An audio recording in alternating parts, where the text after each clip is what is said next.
Welcome to Elevate, a podcast where we sit down with the women shaping workplace culture as some of the biggest names in the business. These are the leaders navigating change, putting people first, and keeping teams connected and engaged every single day. Elevate is brought to you by Line Zero, a global employee experience consultancy firm that partners with organizations to create connected workplaces. Tune in to learn how today's leaders are breaking barriers and building cultures where employees truly thrive. I am your host, Joy Fajardo. Welcome back to Elevate. Top 100 workplace in Tampa Bay 5 years in a row at a hospice organization. Most people leaders at large enterprises cannot hit that benchmark. And here's a nonprofit hospice in Pasco County where the staff shows up every single day to walk people and families through the end of life. Our guest, Carla Armstrong, is part of how that happens.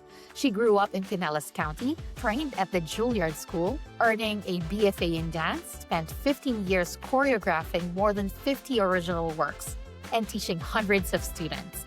And then she made a pivot that most people don't see coming.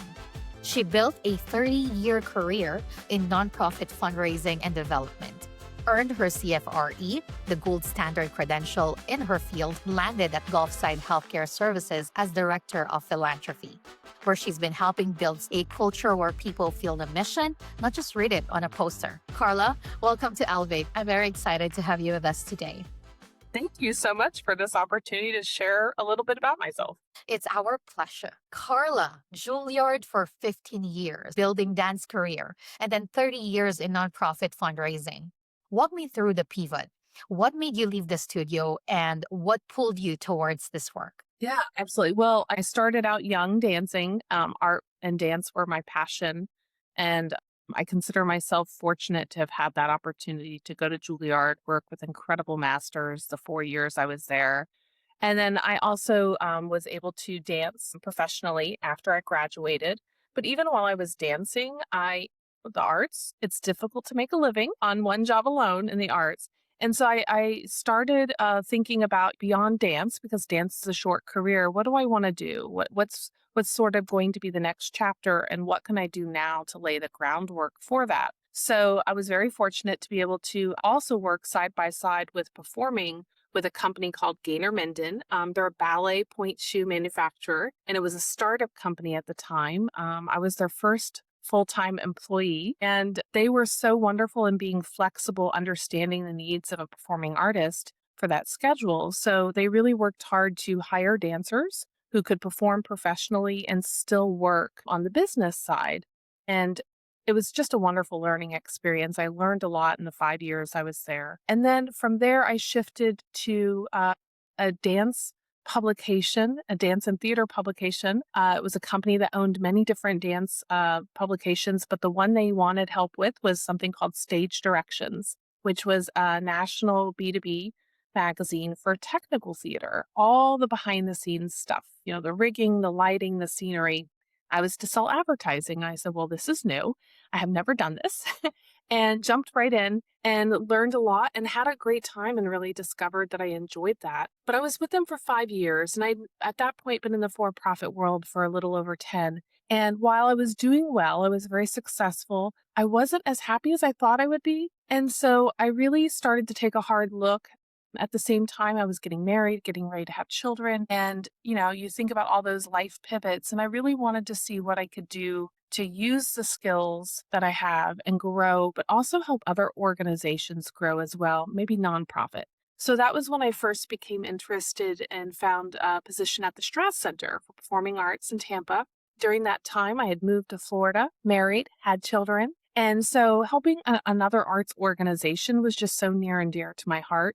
And it was my first time doing any kind of fundraising, but it was similar, right? Advertising is sort of selling something that's very abstract. You don't get something in return.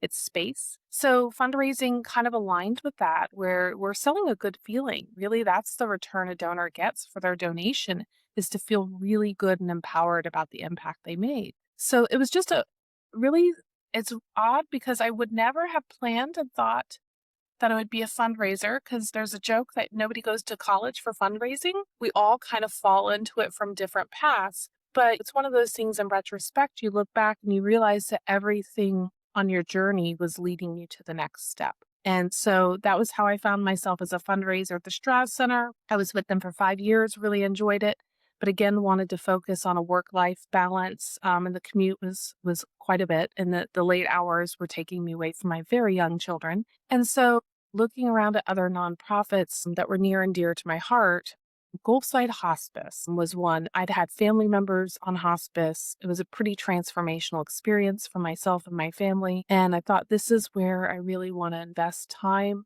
and resources into helping others in the community through Gulfside's work. Even the very beginning of the story that you shared, where they see people who can perform but also wants a full-time job. That kind of support in that industry first, it's just very heartwarming. And when you say the new role that you have with Gulfside, it's transforming, I believe you, because I have a lot of friends who are working in hospice care, and I just can feel that it's definitely transforming for anyone to work in that space. You came up in an environment where the standard was absolute and collaboration was non-negotiable. You weren't just performing, you were also directing, you were teaching, building groups of people towards shared thing.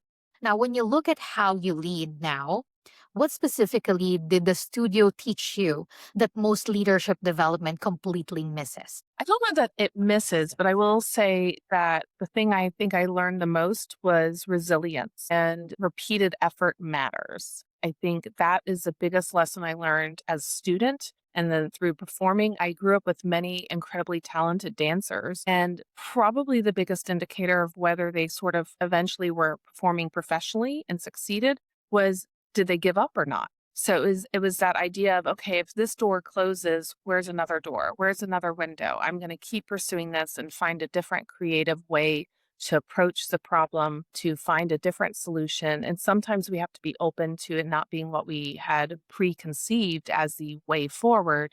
So I think I learned a lot of that resilience through the dance training and through the collaboration in the arts. I think it teaches you to be open to others' ideas, teaches you to, take responsibility for your own effort while leaving room for others to weigh in and be a part of that. And it's such an ingrained part of the process of training to not just be a dancer, but be an artist, that I feel like that just sort of became part of me. It's very hard to separate that now because it's just been so ingrained since I was a child, really.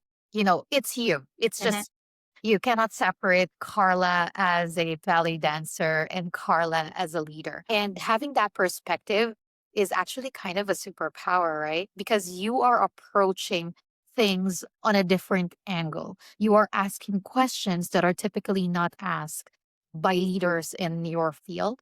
When you step into Gulfside, where, as we mentioned, the stakes are as high as it can get, getting culture right, it's a big thing.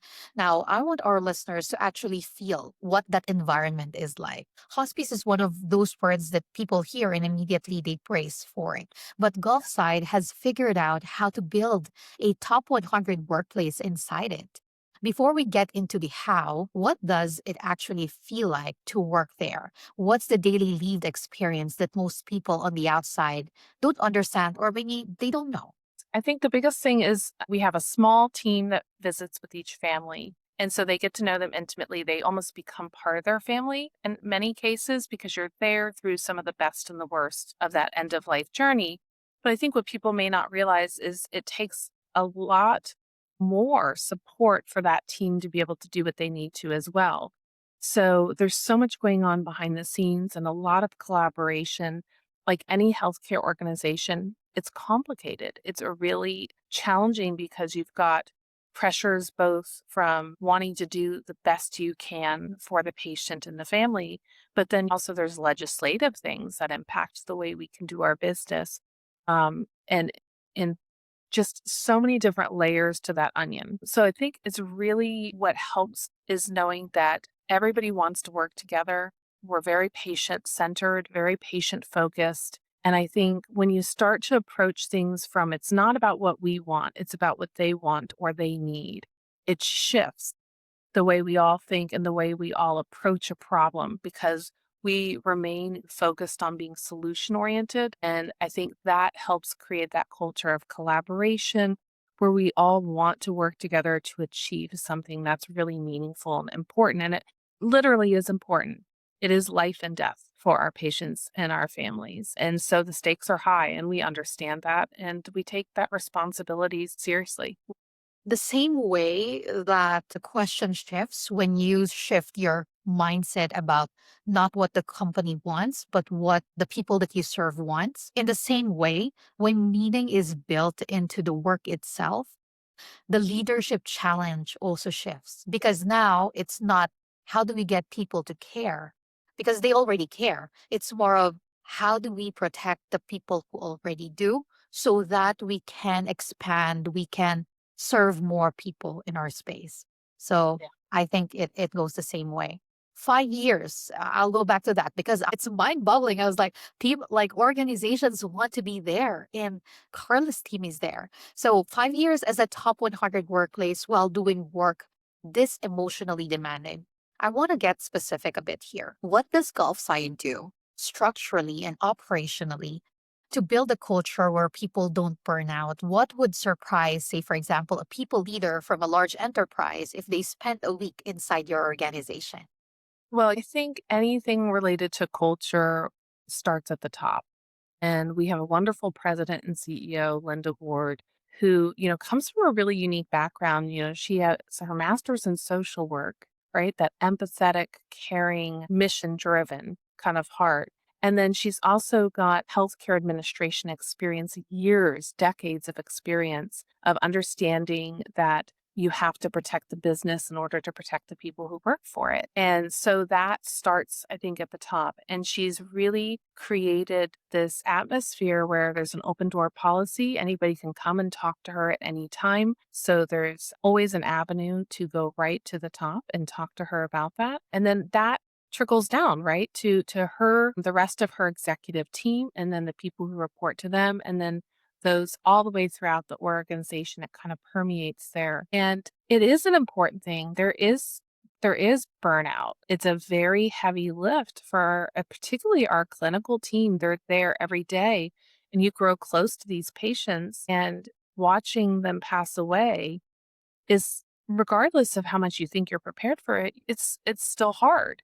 And so we have an amazing mental wellness program that our HR department is really focused on providing support. We have a lot of employee resources to help employees make sure that we can stay at our best mentally, physically, emotionally, to continue to be there and be that foundation of support for the patients and families who need us. I love it when you mentioned that the culture starts from the top, from the leadership, because it's true. The organization is as good as the leaders are. It's not really about protecting people from the hard parts, because no matter what, that hard part, it's part of the job, but it's making sure that no one carries them alone. Because as you said, there's a lot of layers. There's a lot of things that happening behind the scene to make it happen for the people to really serve. I think that's a very smart approach. Now, 5 years in a row means you're not actually getting lucky. Someone made a decision to keep rebuilding this. And as you said, that's the leadership team. I mean, it's the whole team, but the support from the leadership is a very huge piece of it as well. Now, culture at scale only holds if communication holds, right? I want to get into how you actually keep everyone connected because your workforce setup is one that a lot of our listeners deal with at the same time. So, as we know, healthcare retention is a real crisis right now. You have field workers, you have clinical staff, you have admin people, people in completely different environments, and a lot of them are not sitting at a desk. What does good internal communication actually look like at Gulfside? How do you reach everybody, and what have you learned about what actually works versus what sounds good in a meeting? Oh gosh, there's a lot there to unpack.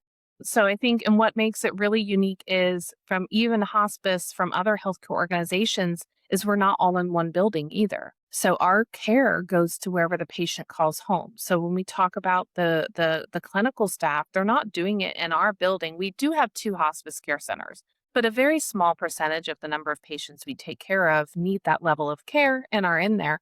The vast majority of the care is going out to the home. Well, that means you've got staff scattered working in homes across 3 counties. We have, even among those who work in an office, it's still spread out. We have 11 locations. So communication is always the challenge, having everybody feel like we're still all connected, even if we can't physically see each other every day. So I think there's a number of ways we try to tackle that and do the best that we can. One is technology. Technology, there are a lot of tools that we use, some Microsoft Teams, among many other things, to help stay connected, to make it really easy to just send a quick message or a quick phone call or a quick FaceTime type or visual meeting, virtual meeting. So we make that, just make it easy and accessible. That's number one. I think also, again, it starts from the top where you have to have good communication and make sure that we're all on the same plan, the same strategy, that there's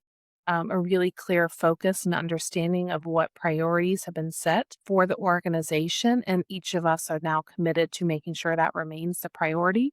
And that again changes the communication style, because now we're really making sure that everything is honed in and focused on those really critical things that help keep the organization going. So we have regular meetings at the top, leadership, specifically focused on solving problems, bringing up issues that we see, and how can we tackle them together. And then that information then becomes helpful for us to keep our own staff informed of what's going on outside of our department, right? It's easy to get stuck into just what our little world is, but we've got a lot of different spheres touching each other inside this organization. And we all need to have a good understanding just of what the others are doing, but what they're trying to go for, right? So how can we collaborate and help and be supportive and find ways to work together to make that possible? What you say matters, but where and how you say it also matters as much. I want to talk a bit about the infrastructure. You've described what it takes to make communication actually land across clinical, admin, field staff.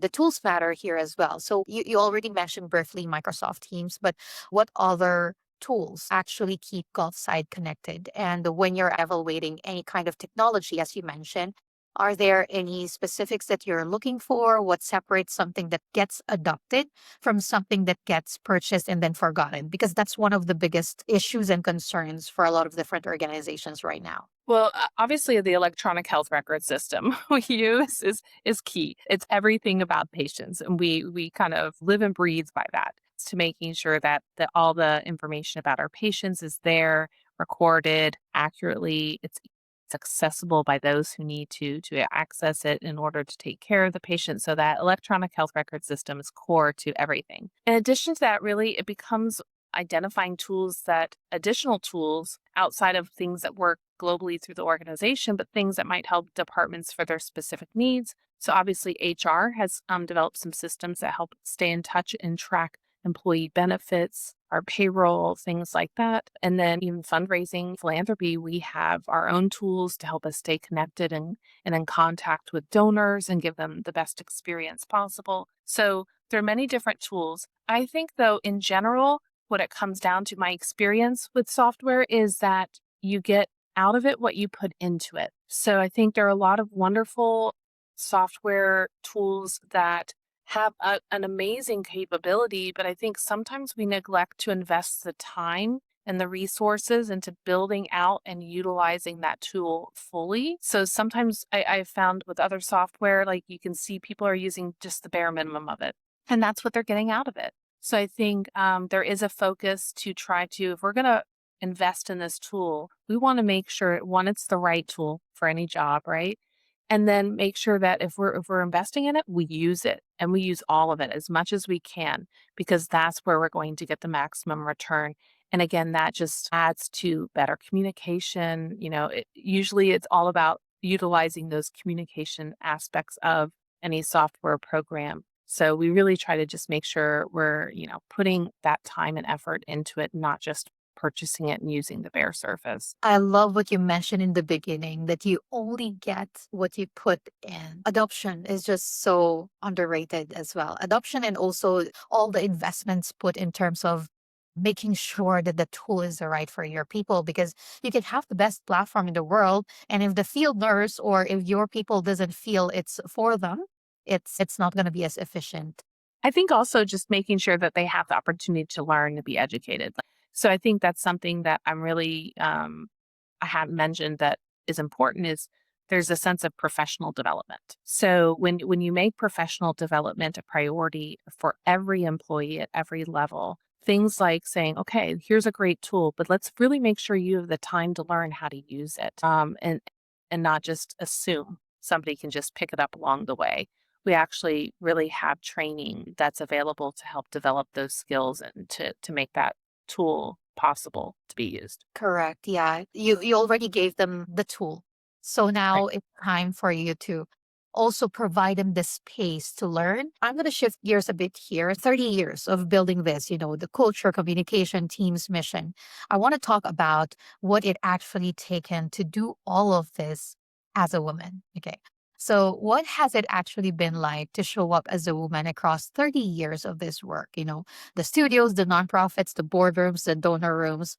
What have you had to navigate that never gets talked about as much publicly? I think the challenge has been, and it always probably will be, it feels like, is that work life balance because I'm a mother. I have two children. And as they were growing up, I think that was the biggest challenge is how do I balance the needs of my children, who are obviously the most important things in my life, but also balance the needs of my work. And I'm because I grew up with that ballet dance background, there was always this you have to do the best you possibly, and so for me, the challenge was always how do I give 100% to both? And so I think as a woman, there is typically an expectation that you're the mom, so you're the one helping deal with the day to day of the children. I'm lucky I have an amazing supportive husband who truly has parented equally with me. He's embraced that. There's never been this feeling like that's your job or that's my job. So he's amazing. Could not have done anything without my husband and his support. And truly, he was the one there with the kids when I was working or teaching dance. I think I'm not sure if I mentioned, I still teach ballet a few nights a week in the evening to stay connected to the art and my passion. And I think that probably the role I have as a mother very much is intertwined with the role I have as a leader. And I think in some ways it's made me a better leader because as my children have grown up and I've seen their needs change, I become more empathetic to the changing needs of the people that I lead, or the students that I teach. Become more. It creates a different layer of awareness of what their needs are and how I can lead them best. So I feel like I've learned from motherhood some better ways to lead, and then likewise, some things I've learned along the way of leading employees, teaching students has helped me to be a better mother. It makes me more empathetic or maybe even just more aware of some of the challenges my kids may have been facing, but may not have wanted to talk to me about until I ask them a little bit. So I think the two kind of go hand in hand for me. And that's all part of, I feel like, being a female leader. Love the dynamics, right? Like it goes both ways. You learn something from being a mother that's applicable to work. You learn something from work that is applicable for being a mother. And that's just as a human. I bet even male leaders also have their own, like they learn something from being a father that's applicable for being a leader too, and vice versa. Yeah, it's Yeah, and I just want to say, I think it matters having other women leaders around you. And that is actually one of the things that I think is very unique about where I work now at Gulfside because the entire executive suite is female. Our CEO is female, our COO, our CFO, our CHRO, and our chief medical officer, CMO, all women.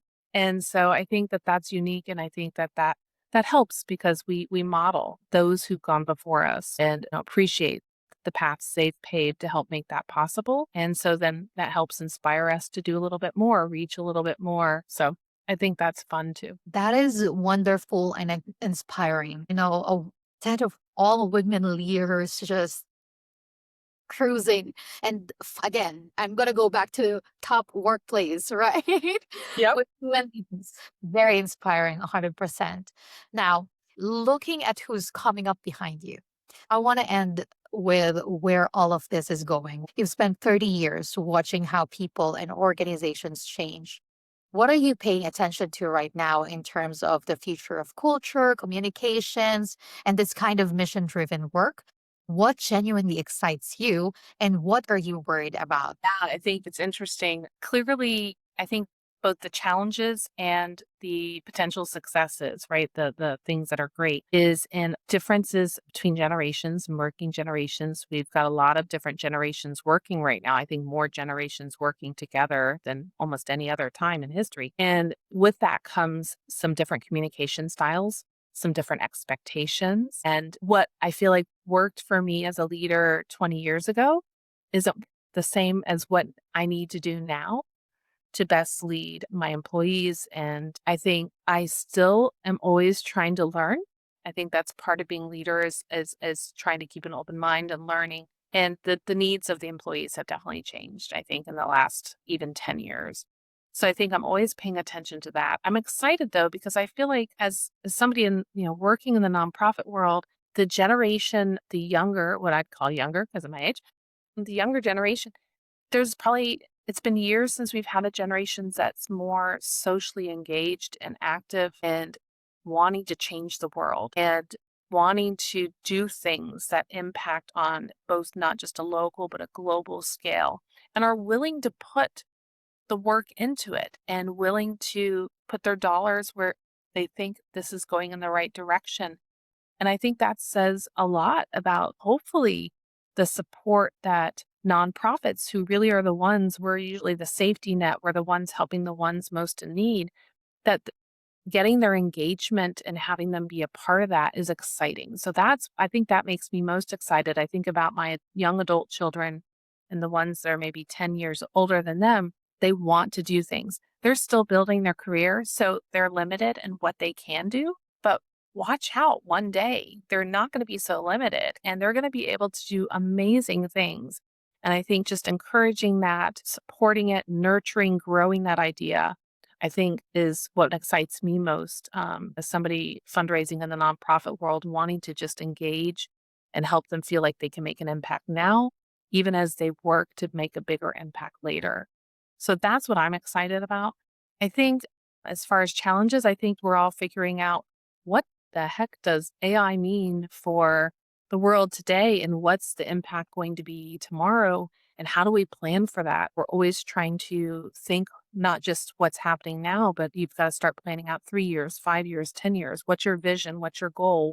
What direction do you want to go? And AI has certainly made that a little bit more complicated because there's still a lot of uncertainty as to how helpful or not it could be. It's a bit of a double-edged sword, right? There are a lot of wonderful things about AI that can definitely transform and make things more efficient, can speed up processes. But because I'm in the people business, I think there's a risk too that we lose that genuine, authentic ability to communicate with a real person in real time. And while AI can sometimes feel real to some people, it's not. And it's still a program. It's giving you almost the answers you want, not the answers you need. And I think that's sometimes at the difference. So I think there definitely is some challenges there. And I know we as an organization are trying to figure out right now how do we best use it? Because it is a tool again, but again, you get out of it what you put into it. So what direction do we want that tool to be used in? And I think then the last challenge is just healthcare is so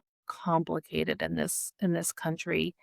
And it's a very hard onion to peel back to solve. I think a lot of people have tried to solve it. The fact is, the cost of healthcare is growing for both the individual, the recipient of that care, as well as the providers of that care. So everybody's trying to figure out how do we just still stay whole to taking care of the patient, but also making sure we, as an organization, survive to be able to take care of that patient. Then for nonprofits in particular, our mission is to not turn anybody away. So we don't pick and choose. We take everybody who needs our care. And so we're becoming more and more reliant on that philanthropic support from the community. So for those who are able to help, a little bit makes a big difference. And so those are the challenges we're seeing because it's healthcare, I don't think anybody goes, oh, yay, let's talk about healthcare. I think it's like one of those subjects that people are like, oh. So I think we're just trying to, figure out how to continue to adapt and make sure we're maneuvering and positioning, I guess is a better way of saying it, ourselves to be able to take care of the patients tomorrow. It's a perfect segue. I think you wanted to share something with our audience. If you want to bring that up right now, I think it's a perfect time. Yeah, I just wanted to share. I'm the director of Philanthropy, and my heart is connecting people who want to help and make a difference with the work that matters. I really just want to encourage you to consider donating to a worthwhile cause that's near and dear to your heart. There are amazing nonprofits doing amazing work, but they all need help. And a lot of that work stops if they don't receive the donations. So just consider making a donation to something near and dear to your heart. Personally, if hospice is something that either has touched your life or resonates with you, that idea that no one should be alone at the end of life and no one should have to worry about whether they can receive the care they need. We rely on that community support, particularly to help patients who are uninsured. And I think a lot of people don't realize that the ones who are most likely to fall into that sort of uninsured gap are people my age. So someone who might be between 50 and 64 years old, they're too young to qualify for Medicare, but they may have become so sick that they lost their job and with it, their private health insurance. So it could happen to anybody. It really could. And so just helping to ensure that we can take care of them requires a lot of support. Gulfside raises between $2 to $3 million a year just to take care of the patients right here in the local Tampa Bay community. Every little bit helps. So just encouraging everybody to, if you can, make a gift. Perfect. Thank you so much for sharing that, Carla. And we will definitely include the link to make that donation in the page where we will post this podcast. Now, folks, we started with a number, 5 years, top 100 workplace in a hospice. And by the end of this conversation, I think it makes complete sense. Carla didn't build a great culture by trying to make hard work feel easy. She built it by creating the conditions where people could do hard work and not do it alone. The communication had to work, the trust had to be real, the mission had to mean something to everyone, not just the leadership.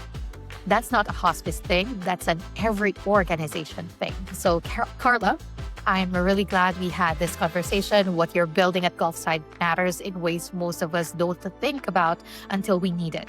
Thank you for being here.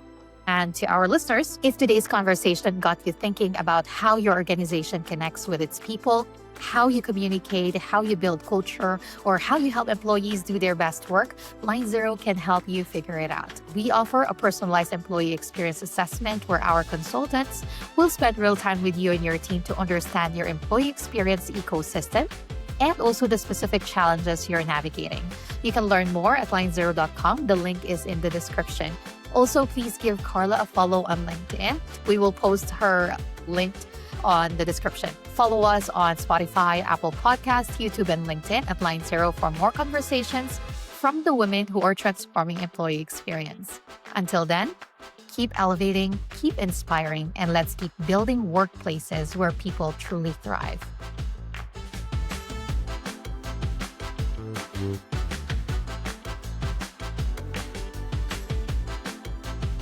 CFRE